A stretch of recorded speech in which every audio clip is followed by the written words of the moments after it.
Welcome to the Wealth Done Differently Retirement Podcast. Danielle Howard, a certified financial planner, shares insight into the financial tools, techniques, and temperaments needed to make the most of your retirement dollars and relationships.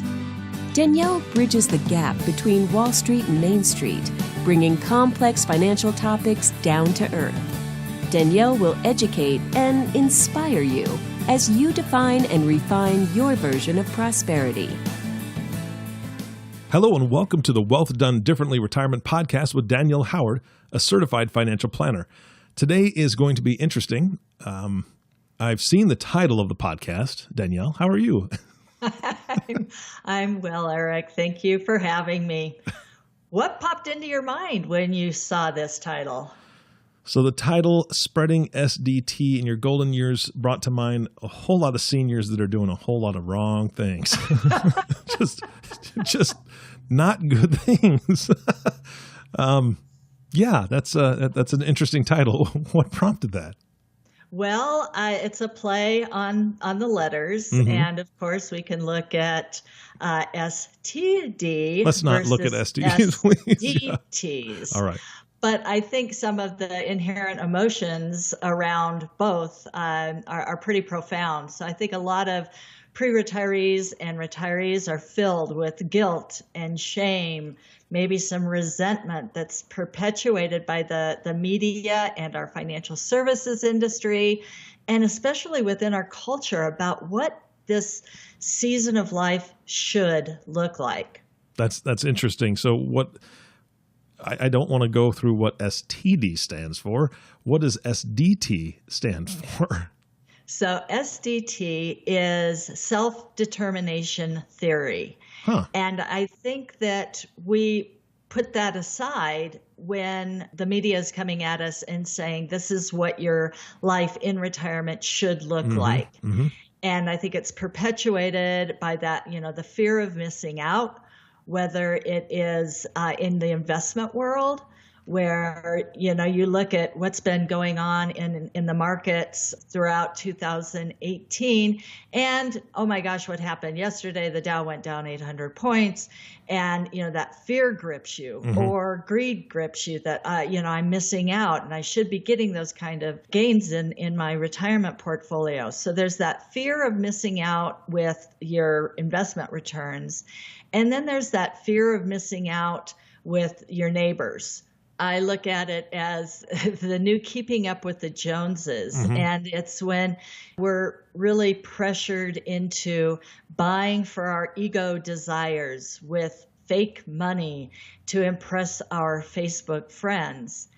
And I think there's a lot of inherent challenges in that. Absolutely. So as we look at what SDT is, that self-determination theory, it just is in total opposition of this fear of missing out and all of this guilt and shame and resentment that is just so strongly recognized in this idea of what retirement is supposed to be about. Well, the picture that comes to mind for me, Danielle, is that when we talk about keeping up with the Joneses, okay, they got a new car, so I get a new car. They got a boat, now I get a boat. But it can be something so much smaller. Like if you have a new group of friends, especially retirees, you're starting to connect with others that may not work at the same place you worked at because now you're not going to work and having those friends. So it's a different circle. And their retirement looks completely different than yours. And if they go out to eat 3 times a week and they're always constantly inviting you out, even that is a huge difference in what you had planned on spending in retirement, eating 3 times a week out at a nice restaurant compared to maybe once every 2 weeks or once a month as a treat. And you want to keep up that facade, or you want to go out with those friends. But I think at any age, it's hard to say, you know what, I just don't have the finances to do that. Well, it's about being intentional. It's about knowing what's important to you and then taking charge of that. I come from an abundance mindset, and it's not about, depriving ourselves, but we want to spend within safe parameters. And I think that's always really hard for people in their retirement years to really know what that looks like. What is their income stream? Where are those income streams coming from? So as we look at this fulcrum point where this body of work on what is determining true well-being and happiness, that has been being done since the 1970s. And there's just more and more research on it. And all of these sociologists, psychologists, therapists, all these people are looking into what is true well-being and happiness. And it is hitting this aging population that is transitioning out. Like you said, you're transitioning out of your traditional career.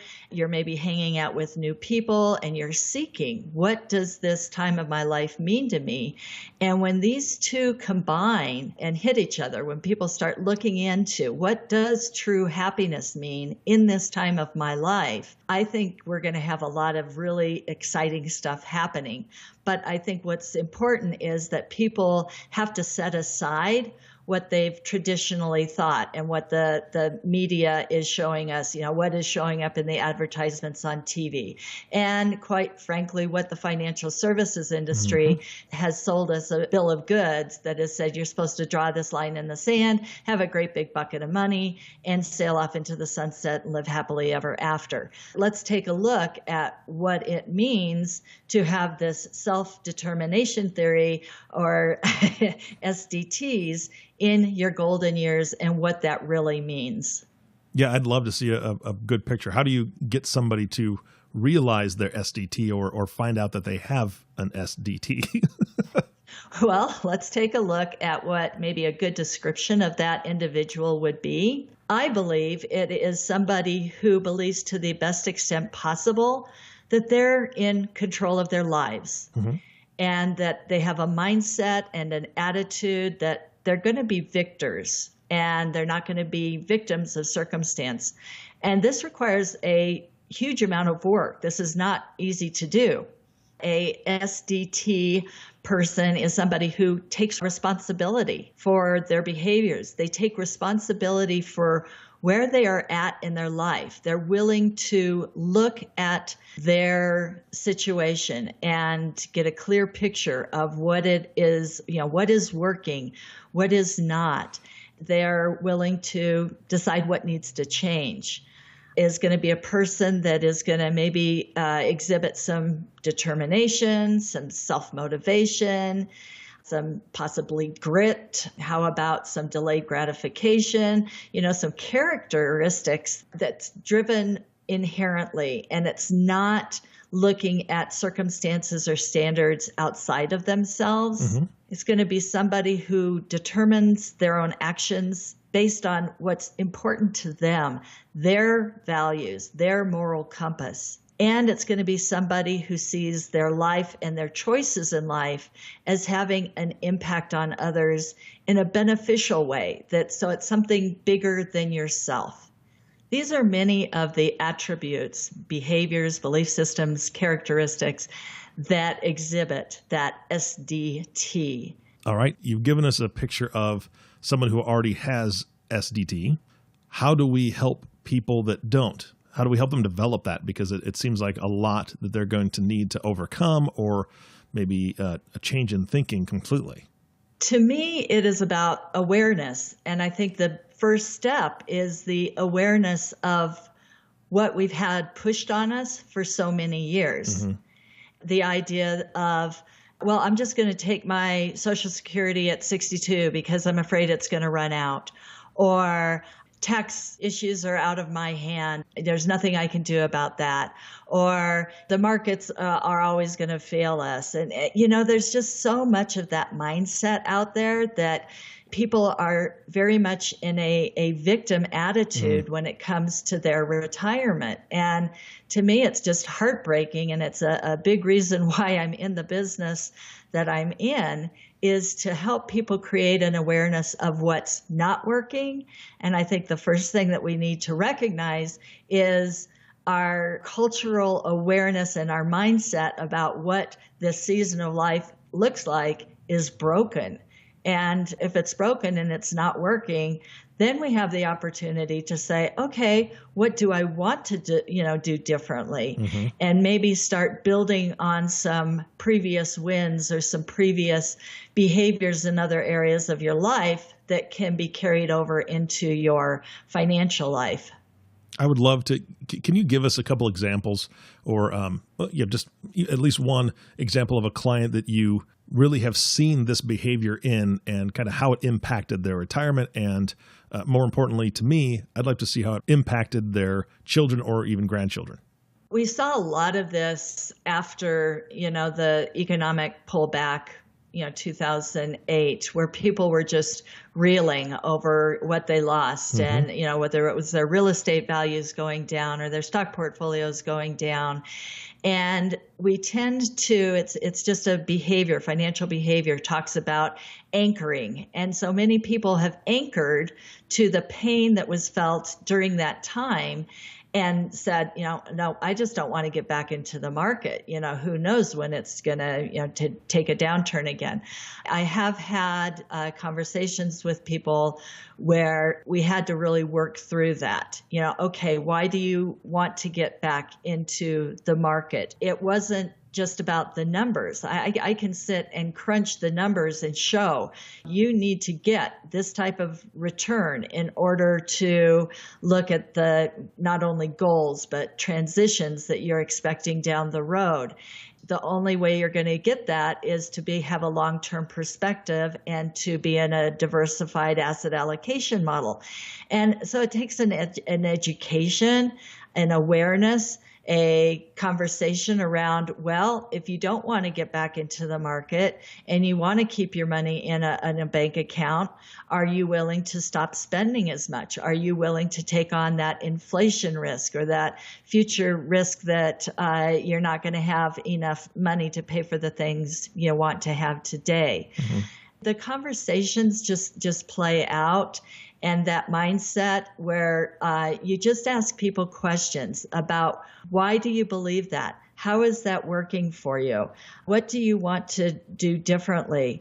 And I wish I could say there's, these light bulbs that go on at any one given point, but it's usually many conversations. It's talking about maybe some other wins in your life. Tell me about a time that you faced a challenge and you had to exhibit an attitude that saw you through that time and saw you out the other side in a successful way. Mm-hmm.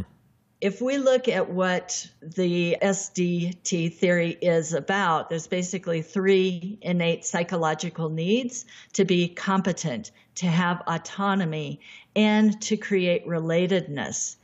As we look at how, that plays out with questions with clients, it's, I want to build on their financial efficacy. Where have they had wins at? How can we help people feel like they are in charge of their financial outcomes in the fall season of life? Whether it be, it's not about what the media is telling you you're supposed to do, but let's start asking some questions about what's important to you in this time of life. It's, how do you get a return on life? How do we utilize the money that you have to address who you want to be and the things that are important to you? Absolutely. Danielle, I know all the work that you do with your clients. You have a ton of success stories, but could you share one of them for us? I have a gal who is 73 years old. She recently moved to our valley, and she has been sharing her ideas about what she's looking forward to in her next season of life. She is a widow, but she is creating a new business. She was a nurse for 30 years, and she is looking at opportunities to move into another facet of the healthcare sector that I had never heard of. It's working with attorneys to be able to look at lawsuits, and she would be bringing in the healthcare side of that. And I just love the fact that here is a woman who, she's doing this because she loved the work that she did in her past. Mm-hmm. She is building on her success with that. She is looking forward to what is next. She is creating a new business. She is deciding where she wants to go with it. She is competent. She is getting the licensing that she needs to do with it. She is getting involved with people that she wants to be working with, and creating a whole new life for herself at 73. And what I loved about her story was she didn't come and say, oh, I have to do this because I don't have enough money, and poor me, I'm a widow and I don't have enough money. It was totally, she was just excited about telling me what she was rewiring for, what she was refiring to, and what she was re-aspiring about. Mm-hmm. And I loved that. And it got me excited to say, all right, what do we need to do with all the different financial pieces? She recently sold a home. So she's making some big changes in her life to facilitate this new adventure for herself. And I'm excited to work with her. I'm excited to put the financial pieces together to best keep the wind beneath her sails. That is awesome. And it's funny that you said keep the wind beneath her sails, because that's how you're tackling it. That's how you're going to assist her, while most financial service commercials or the media say that the wind in her sails should be on the boat that's pushing her toward the sunset, and she should just be off going sailing and doing nothing besides just enjoying herself. Right. Living that life of ease. And I've been contemplating yet another podcast, but let's talk about, if we keep our gray matter inside of our heads, working and challenged, and those synapses firing and all that, we're not going to notice the gray on our heads. And that is exciting to me. Yeah, I've noticed the gray, and I've earned every one of these, so I'm okay with it. Oh, that is exciting. That is really. I want to hear an update in a future podcast of how she's doing. I'll keep you posted. All right, that sounds good. All right, do we have any closing thoughts for today? I mean, we've covered a lot. What else do we need to know about the SDT generation, I think is what we may call that?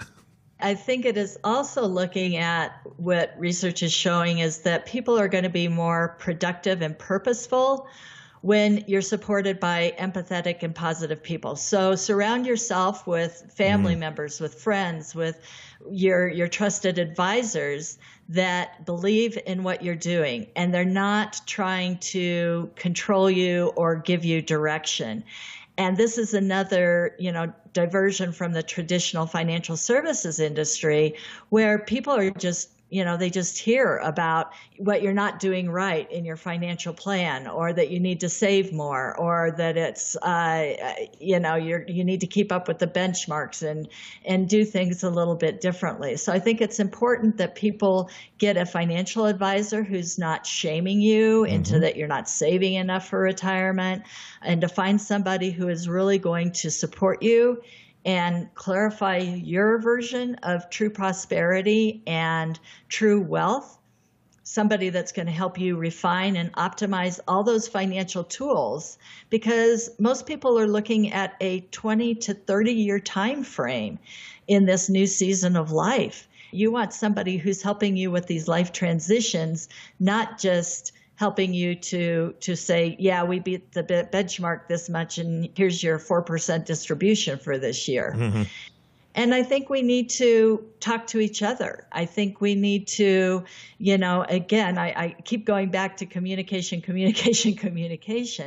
But as we connect our means with our meaning, or our piles with our purpose, we are going to find a lot more fulfillment in life. And our money is going to provide us with a lot of that fulfillment. And the conversations are going to be richer on a daily basis. And our days are going to be filled with the things that make us happy and make us smile. We know that we gravitate toward people that are similar to us in our thought process, in our desires, in our energy level, things like that. So the question, I guess the last question is, how can our listeners that have SDT help spread SDT? I think sharing their journey, this gal that was sharing her journey with me, I think would inspire and motivate others. Yes, absolutely. And, so I think we just need to be willing to talk about, again, creating an awareness of the fallacy that's being created in our media that, no, that isn't working for where we're at. Wow, I'm ready to start taking a look at what I want out of life, what's going to make my day, wake up excited in the morning to step out of bed with a little bit of zest, what's going to fill my day to where I put my head down on the pillow at night and feel rewarded. What am I going to put in between that space? And how do I share that with others to encourage them to speak life into their next season? I get it. This is not being Pollyannish and saying, oh, we just have to put on a happy face. There's a lot of tough stuff out there. And especially as we look at the aging process, you bet there are health challenges. There are life transitions that are not necessarily too exciting. And that's actually our next podcast. Oh, all right. To lead into that one. But to say, how do I do the best with what I have and get intentional about it? We're joining a group of people that have this mindset or want to get on board with that as we delve into our 8-week Doing Your Dollars Differently in Retirement e-course. And people can sign up for that and join either like-minded or find a group of people who are wanting to do their dollars differently in retirement. You can download the Monetary Manifesto on my website at www.daniellehoward4u.com. And let's just create an awareness that we want to look at life differently, that we want to decide, what are we grateful for today? What do we want to create today? Maybe who can I serve today? And it just creates a new mindset and new momentum about what this rich and very rewarding season of life looks like. And what it could be. Yep. Absolutely. Well, thank you, Danielle, so much for today. It was a riot. You bet. Thank you, Eric. And thank you all for listening to the Wealth Done Differently Retirement Podcast with Danielle Howard. If you have not subscribed to the podcast yet, please click the subscribe now button below. This way, when Danielle comes out with a new podcast, it'll show up directly on your listening device. If you enjoyed today's podcast as much as I did, I would encourage you to share it with your friends and family. We want to spread it. As much as we talked about it today, we want to spread this message and the content of the podcast. I'll leave that to you. Again, thanks for listening today. For everyone at Wealth Done Differently Retirement, this is Eric Johnson reminding you to live your best day every day. We'll see you next time. Thank you for listening to the Wealth Done Differently Retirement Podcast. Click the subscribe button below to be notified when new episodes become available. The information covered and posted represents the views and opinions of the guest and does not necessarily represent the views or opinions of Wealth by Design, LLC. The content has been made available for informational and educational purposes only. The content is not intended to be a substitute for professional investing advice. Always seek the advice of your financial advisor or other qualified service provider with any questions you may have regarding your investment planning. Danielle Howard, Certified Financial Planner, is an investment advisor representative of Cambridge Investment Research Advisors, a registered investment advisor. Securities offered through Cambridge Investment Research, Inc., a broker-dealer, member FINRA SIPC. Cambridge and Wealth by Design, LLC are not affiliated.